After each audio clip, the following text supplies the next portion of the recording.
Hey guys, today I want to answer some questions we've received on some of our older ground cherry videos. But first, I want to give you a quick update on what's been going on behind the scenes lately. I've been a little distracted from videos because I've been working so hard to get our very first product branded and ready for shipping. I'll share all the details very soon, but I can promise this is something that everyone has been loving, and I'm super excited to get to share it with you all. Oh, I also had one other really great distraction for about a week. Stick around until the end and I'll show you what I mean. Also, I do have several landscape videos I'm in the middle of editing, and there's still a lot more work to be done on those, so I'm hoping to finish them before next week. So today I decided it's a great time to answer a very important question we've received several times. As you probably know, we have a ground cherry farm in our south garden. And this is something I do plan to continue out at our new homestead property as well. I absolutely love ground cherries. They have just the right sweet, tart flavor to them with a hint of pineapple. It's as close to tropical fruit as I can get here in Northeast Oklahoma.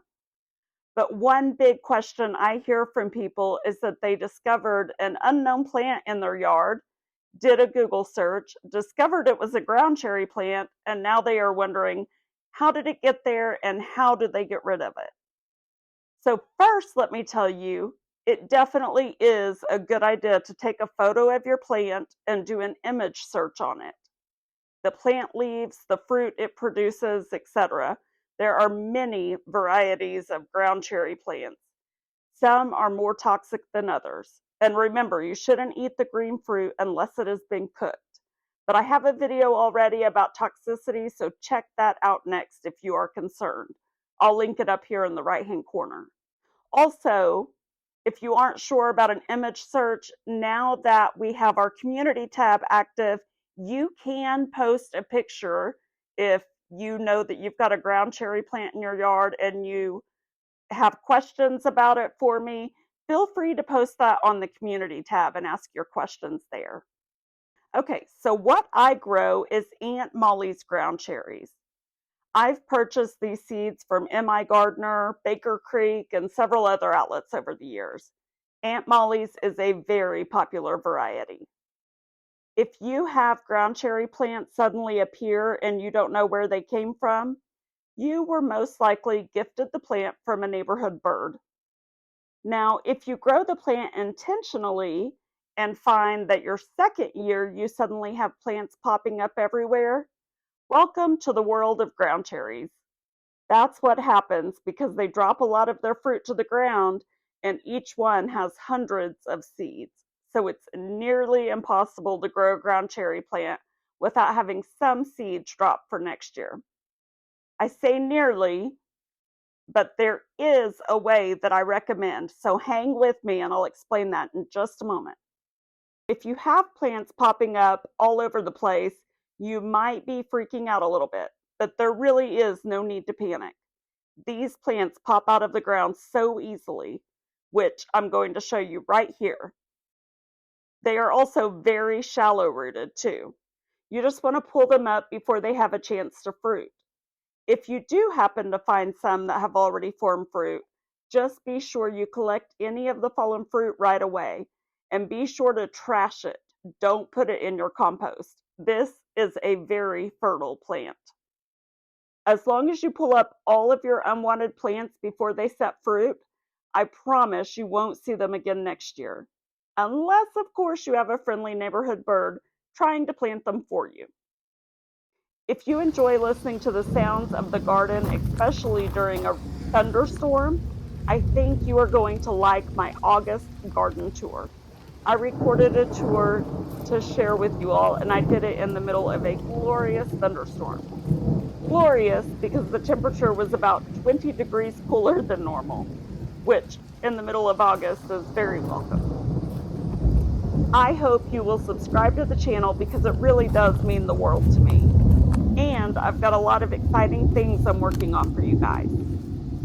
Now, For those of you that are wanting to grow ground cherries, but maybe you're concerned about having too many plants the following year, I do have a trick for you. But before we get into that, I would like to remind you, if you are local here in Oklahoma, we do sell ground cherry plants, along with a lot of other plants, in our Second Mile Nursery. We do have to charge sales tax as a nursery business, but we worked our tax in already so that we could offer a flat rate fee so that everyone knows what they will be paying right up front. So our 4-ounce plants are $5, and we have 2.5 quart for $9.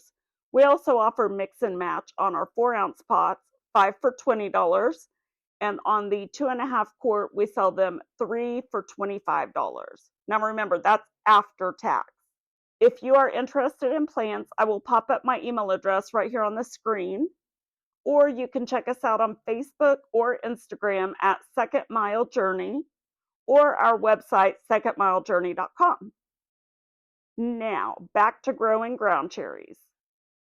The best way I have found to grow ground cherries without the risk of dropping seeds everywhere is to use fabric grow bags. I bought a 5-pack of fabric grow bags in 2020 on Amazon, and they are just now wearing out. So I will include a link in the description to the bags that I use. I'm pretty sure when I bought them, they were around $20 for a 5-pack. I haven't looked at them lately though, so if I do before I finish editing this video, I'll pop that up on the screen. But if you're watching this video in the future, it won't really matter. So just go click the link and see what price they are now. So anyway, I grew ground cherries in these grow bags for 3 years before I finally started planting them in the ground. They are a lot easier to manage when you grow them this way. I just grow 1 plant per pot. You can roll the sides of the bag down while the plant is small, and just keep unrolling it up as the plant grows. The plant will overhang the pot a bit, but if you are diligent about picking up the dropped fruit, you won't have a problem. If you guys want me to show you how to plant a ground cherry plant in a grow bag like this, let me know and I'd be happy to do another video for you. Oh, also, you do need to make sure you have drip irrigation running to your bag, or you have to have a way to water it every day. They do need to be watered daily, especially in this heat. Let me know if you have any other questions about this. Okay, are you guys ready to see the other distraction that kept me from making videos for about a week? I'm about to show you right now, but first I want to remind you to go the second mile today for someone in your life and with your resources.